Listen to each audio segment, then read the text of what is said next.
Do you know anyone who is addicted to porn or looks at porn regularly? Yes. Yes, I do. I have had friends that were addicted. What is your experience with pornography like? I introduced when I was probably, I was a youngin', probably 7 or 8, and it's been probably the worst thing ever in my life. It literally changes people completely. How would it make you feel if you knew that 1/3 of the people who are now currently being trafficked right now are being used for porn production? 1/3.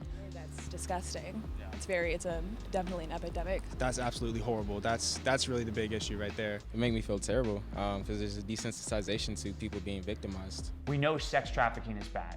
No one is going to rise up to its defense. But there are people who defend the porn industry. I would say that if it's not oppressing anybody, then it would be fine, because I see it as using your own body as a way to make money, and if that's what you want to do, then that's fine. They might say something like, not all porn is bad. So if you cannot ensure that your porn has been ethically sourced, oppress someone, rape someone, put someone into the position of human trafficking, then no, you should not be consuming that porn. If we could just have quality control, we could make sure there was no sex trafficking in it. It'd be completely free. It'd be just as legitimate as Hollywood. But would it be? Imagine you were to take the sex trafficking side out of it. Everyone in it is a consensual adult. Would that make porn good? No, it's bad overall. Pornography would still be bad. Yes, very much so. Why do people feel so bad after consuming porn? Is it because they know it has to do with sex trafficking? Of course not. It's because they know it's just wrong. Imagine it this way. The government comes out with a new announcement. Porn is actually really good and we think it should be consumed in public, at work, at the gym, in line at the grocery store. It's good for all of us. So watch it with your family, friends, and especially your children. Let's be honest, you probably do a double take. But why? Because you know porn is bad, even if it was government approved. In fact, that's close to the reality. Many secular psychologists would say that the guilt and shame from viewing porn is just because it's not widely accepted. There's no real reason to feel bad, so don't. Why do you think most people feel bad when they watch porn?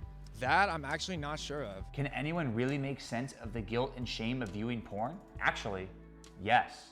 Look no further than porn's #1 nemesis, Christianity. To understand why porn is so bad and why it causes people to have so much guilt and shame, we have to go back to the beginning. When God created humans, He made one male and one female, your great-great-great-grandparents, Adam and Eve. They were naked and unashamed, living in God's garden, and the first recorded words of a human being were Adam's wedding vows to Eve. They lived in harmony with their Creator until our ancestors decided to disobey God. This disobedience led them to realize that they were naked, so they hid. Our ancestors introduced sin and shame into the world and made a mad effort to cover their own nakedness and sin with fig leaves. While these fig leaves were very stylish, we see a rather brutal response by God. He kills an animal to use its skins to cover his fallen humans. It was as if God was saying, "You can't cover your sin. I have to do it for you." This explains why humans are the only living beings that wear clothes. Clothing is a perpetual reminder that we sinned and lost the ability to look upon one another with innocence. Because of the fall, it is a sin to see someone beside your spouse in their birthday suit. There is no rational explanation for the phenomena of human clothing and shame regarding nudity. Dogs don't concern themselves about these things, but we do. Sex is a perfectly wonderful gift from God, intended for marriage, between a man and woman, like Adam and Eve. Because of the fall and the shame it brought, sex should only be done in private. Porn is bad because to watch others having sex is to participate in something designed only for those who are married. When a person watches porn, in essence, they are a peeping Tom. Our guide today is Jess Arnst. Jess is a seasoned biblical counselor with his master's degree from the Masters University. He's counseled many through the pitfalls of porn.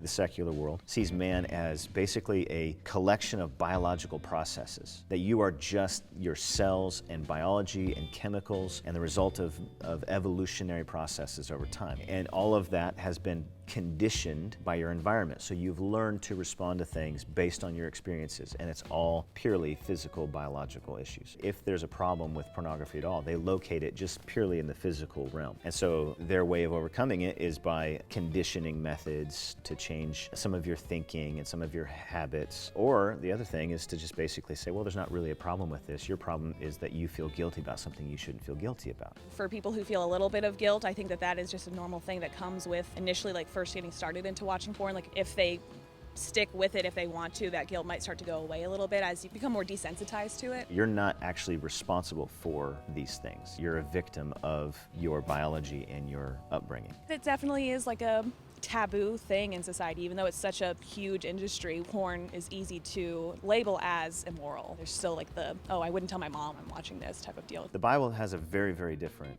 attitude towards it. It identifies the problem as in the heart of man. The Bible calls it sin. The world doesn't have a category for sin. Sin implies that it's a sin against God, the Creator, who has the authority to tell you how to live your life. And when you don't live according to His law, then you are worthy of His judgment. It leads you to despair, hopelessness, and I think it's at the root of a lot of suicidal things as well, because you're so weighed down with this burden that you feel like you can't overcome, and you're so embarrassed about it, so you won't seek help. You won't get people involved in your life, so it isolates you. And that's the way sin is. It's like a boa constrictor.